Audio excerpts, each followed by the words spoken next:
Hello, friends. We have been discussing at various points of time regarding the infrastructure being developed, especially in Asia and Africa, because Europe and USA, G7 broadly speaking, or NATO countries broadly speaking, have very good infrastructure already.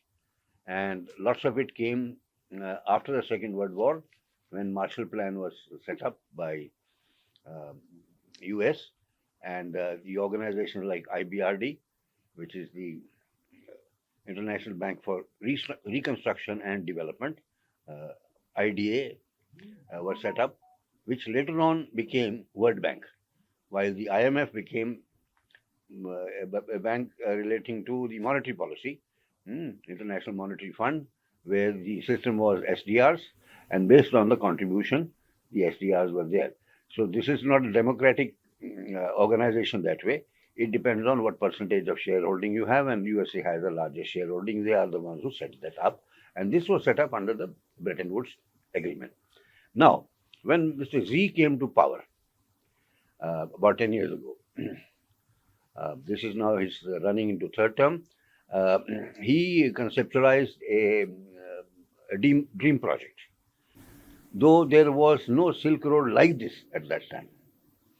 But like a branding, it was a new Silk Road. So it was going to be a belt of ports which connect China, Russia,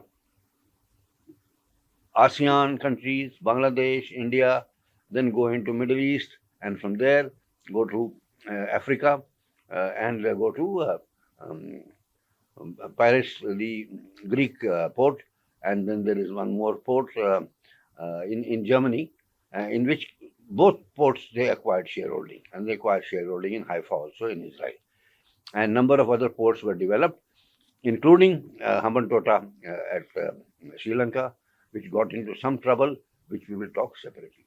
So this was a string of ports called string of pearls, and India did offer a smaller version of it around the Indian Ocean, called the Oceanic Pearls, or some word like that, which is 6 countries, and they set up an organization, Indian Ocean Ring um, Conference. 6 meetings have been held. Then plus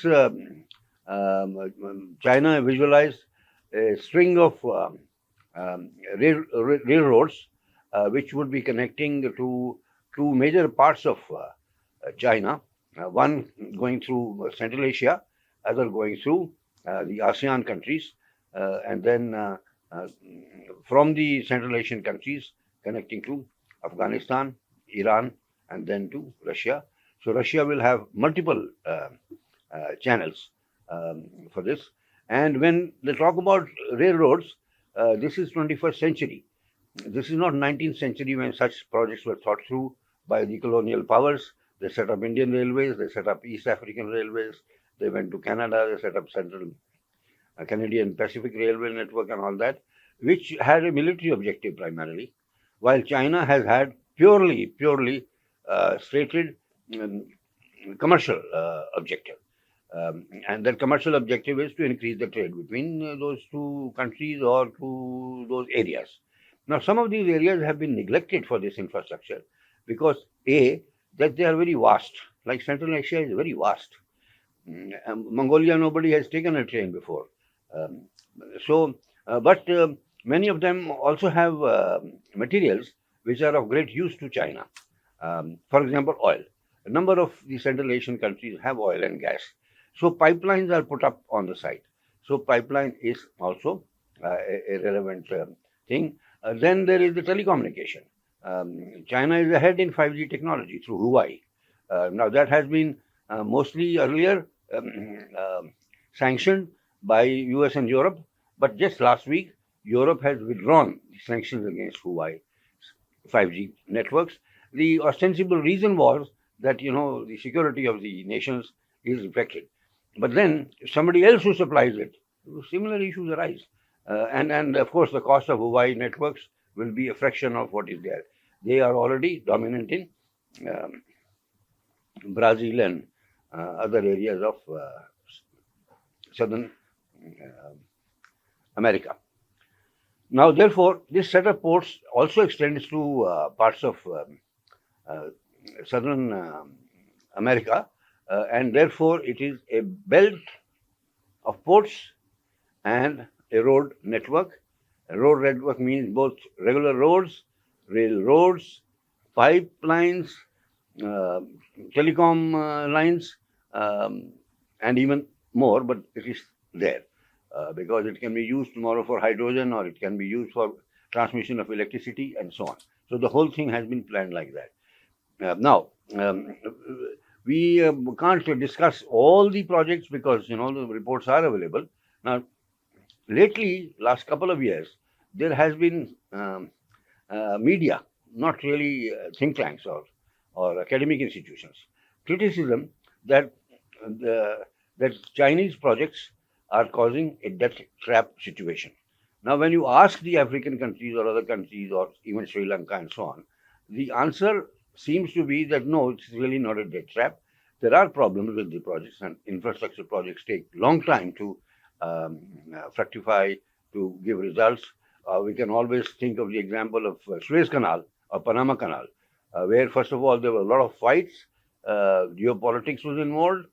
Then the ownership changed from the British to French to joint to again French, but it took almost 100 years to recover the cost of the Panama Canal. Now, this has to be remembered now. There is one thing called a financial return. Second is called a social return. By the fact of opening of the Panama Canal or Suez Canal, connecting the two oceans through narrow pathways, uh, the cost of transportation went down quite substantially. Now, when the cost went down, when we say about it, is the time of the ship, the number of people you require, number of days your products get stuck, the financing which is required for it, and all that. So there are all these other factors which go with it, not just a simple factor of how many days of reduction. And we will come to it because some criticism of the IMEC project, which is now coming up, where India is a leading partner, is that the economics does not work out. Now, what is that economics? They will talk about economics of, you have to take it by ship to Al Jabal, and then from there you have to take it by train to Jordan and Israel, and then from Israel you have to take a ship and you have to go to Europe. Because you're comparing one route with the other, that's about all. You are not looking at number of other factors.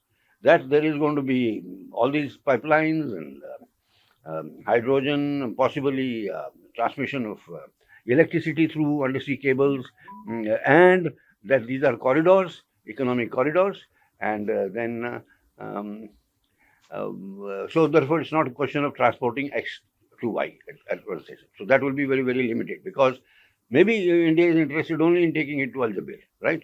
So why are you now counting all the costs elsewhere and all that? Bigger ports from shorter distance in Gujarat rather than Mumbai, which is a very crowded port. So I'm just referring to the factors. So now we come to BRI. What is its criticism and so on. So 2013, Mr. Z had floated this project and I said about 10 years. Yes, it's the time to assess the whole project like this. Now look at the map which tells you what this network is and where the network has been almost completed. And as of 21, the official figures are that $800 billion equivalent had been invested by Chinese organizations, not directly by Chinese government. Chinese banks like Exim Bank or Infrastructure Bank and so on and so forth. And which is gone up, latest figure is $1.4 trillion.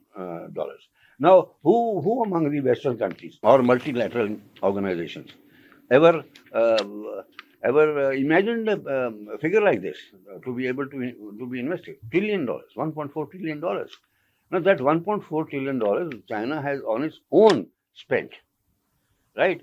Then those countries or companies who are collaborating would have spent their own money also. But $1.4 trillion, because China had this kind of surplus, they could do it. So we should look at it that what this infrastructure will fetch to those governments and organizations over a period of time, especially about these economic corridors. Yes, the corridor of Pakistan, RCEP, um, um, has not even taken off, and it's already taken $70 billion of Chinese investment. Now, there are a number of reasons, and geopolitical reasons. Baluchis are there, they don't like it, or they have not been taken into confidence, so they attack the things and they sometimes kill Chinese people. Baltistan people who are, that is the Pak occupied Kashmir, they don't like it, they don't like Pakistanis themselves. And so, if actually that part of the leg starts from Gilgit Baltistan and then goes over and goes to Lahore and then Kota and Gavadar. And so Gavadar port has been made, but very little use of it. So one has to see every project. What is the dynamics of it? What is the geopolitics of it? Why it has not worked? If it has not worked, why did that country not think through very, very carefully what kind of project they want? I mean, what do Chinese would know coming from outside whether you should have a port at Gavadar or some other place? You would know better. How would they know that you are taking the project through very sensitive areas and you don't have control over them, and those people oppose you? The local party should tell, right? And similarly, when we talk about Sri Lanka's Hambantota project, shipping project, currently it is on a long lease, uh, commercial long lease with Sri Lanka with a Chinese company. But in between, what has happened is that the port is quite near Colombo port, which is very good port. And this is a constituency of the then Prime Minister family, right? So they wanted it in Hambantota. They did approach, Sri Lankans did approach India, it approached Japan, it approached US. None of them agreed to put investment there. They were insistent. Chinese had also suggested another place for port because this is too near Colombo and therefore it's not really adding that much value. Then, when it gets going, the traffic is not much. Now, if the traffic is not much, are you criticizing BRI or are you criticizing the Sri Lankan government not having a good job done? So when it got stuck, then again, Sri Lanka approached India, Japan, saying your operating companies can manage them because by this time they owe the money to Chinese. Revenues are not coming, so something has to be done. No, they did not agree, saying this is not viable. Now, Chinese can make things viable because they have large volumes. They are the largest traders worldwide. They are also largest trader with many of these companies, including India, Sri Lanka, Pakistan, USA, Europe, ASEAN, so on and so forth. Their volume is more, and on their own volume itself, they can make things work. But then obviously other things have to be there. Having said this, it's not a criticism of party 1 or party 2 or party 3. It is why these projects have not worked. But if it has not worked, you say it's a death trap by China. Why is it a death trap? Did they force this project on you? Did they force that the project should be at Hambantota? They approach China. Like, is there a company which can take it up? Yes, there is one company which is ready to take it up on a long lease, 99 years. Fine. They will be returning the money of the Chinese as well as they will give a usage fee to Sri Lanka, and the transportation can be there. So this is how one has to look at projects of this kind. So let's go further. Then infrastructure by itself is a very good investment. Yes, it takes time, but we know historically wherever the infrastructure has developed well, say in Europe, and then after Second World War in USA, the things have improved. People can intermix, society is better, goods move faster, goods move cheaper, and if it is maintained well, it adds a lot of other values because things develop around those. We go from Delhi to Amritsar, let's say GT Road, or we go from Delhi to Calcutta, GT Road again. Just to recall, they were made by Sher Shah Sur. Think about it, which year that was, 16th century. And then these roads are still some of the best roads in the country. Somebody thought about it that time, no? If you think that, why Sher Shah Suri should have, some people call it Sur, some people call it Suri, that he should have developed these massive things from Kabul, road coming from Kabul to Lahore to Delhi or Amritsar, and then to Delhi. and then the other side going up to whole of the east and then further northeast, right? Wherever the boundaries of Sher Sasur's empire were there, Sultanate were there. So they do develop, right? And that requires very, very long-term perspective. A lot of investments would have gone into it, right? Until today, quote unquote, the dividends are there of that particular kind of infrastructure. So let's talk about the Kenya. Some of the projects. Let's talk about it. Let's look at the Kenya's 3.6 billion road network. Showing the picture to you. Then one Mr. George Downs is explaining all this. Again, same figures are repeated. China BRI, more than $1 trillion investment. They did develop 2030 targets for everything. Now in 2030 would have looked quite ahead, Time passes, just 7 years from now. And this train was to pass from Kampala to Nairobi to Mombasa to Uganda. Now, briefly, why I'm saying it, I will come to it. Why I'm giving the brief of this particular network.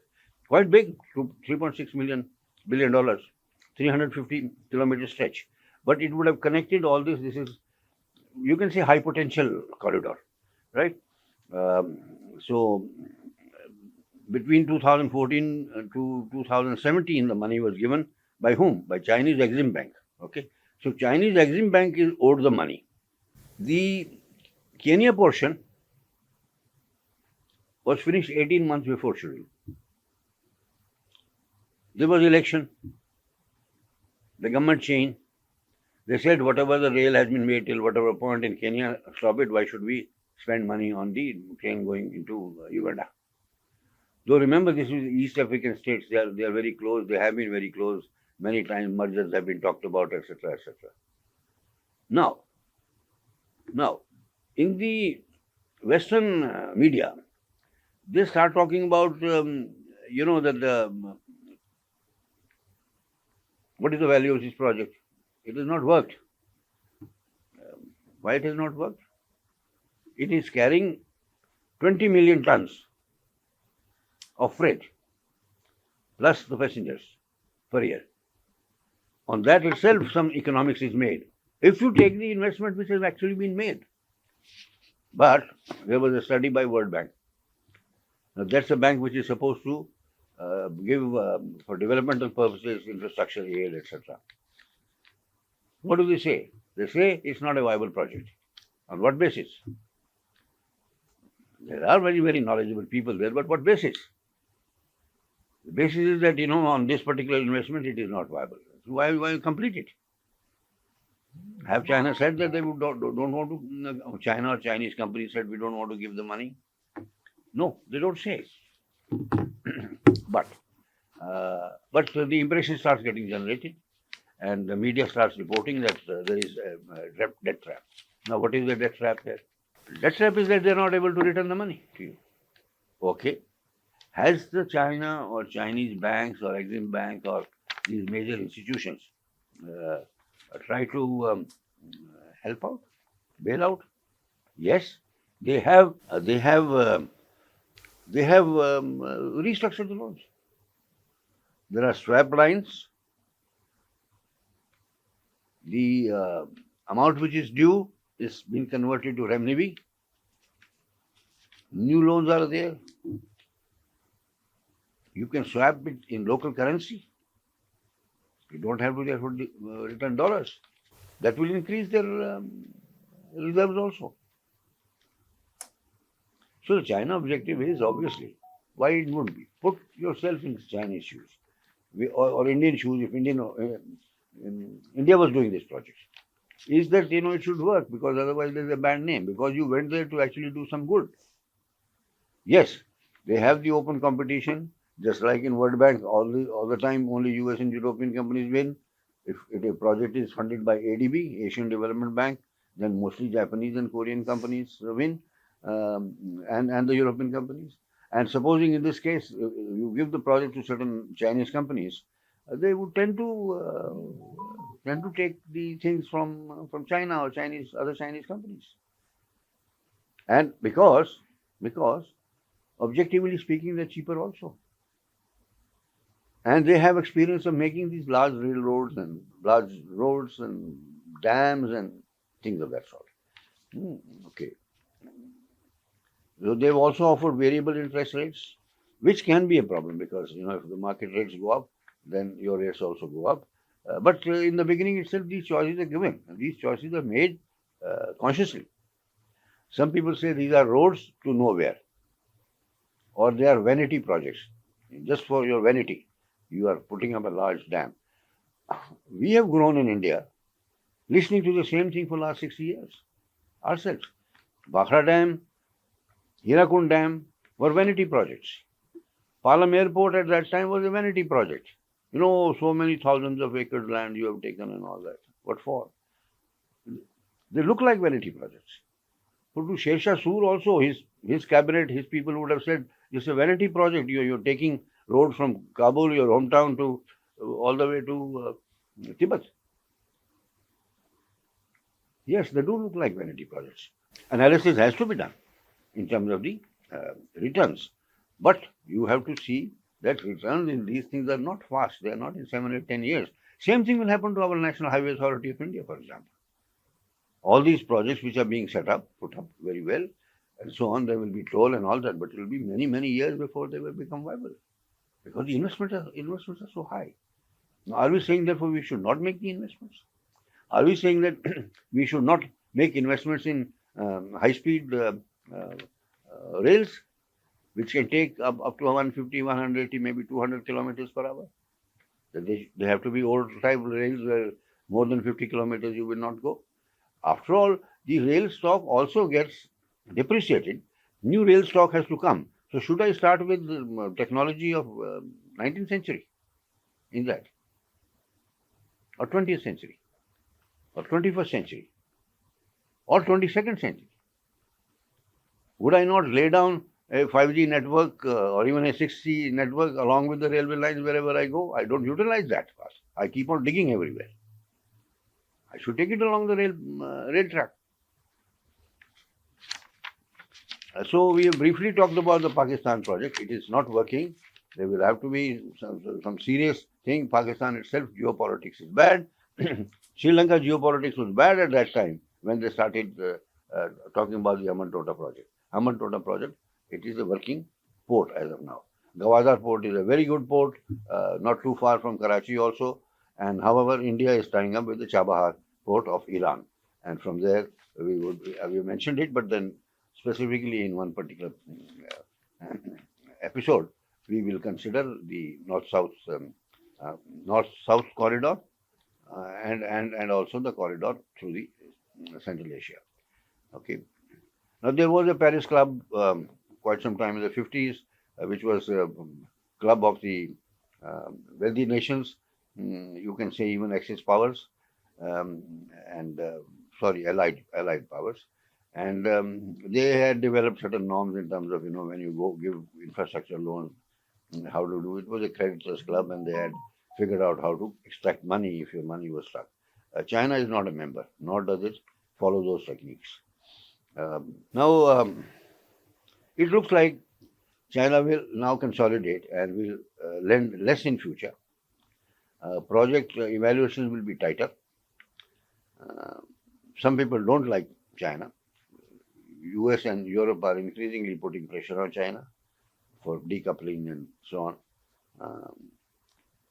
But however, overall, it's a great initiative, not without its faults, but only some people, and they are rare, can imagine projects of this particular size. Thank you very much.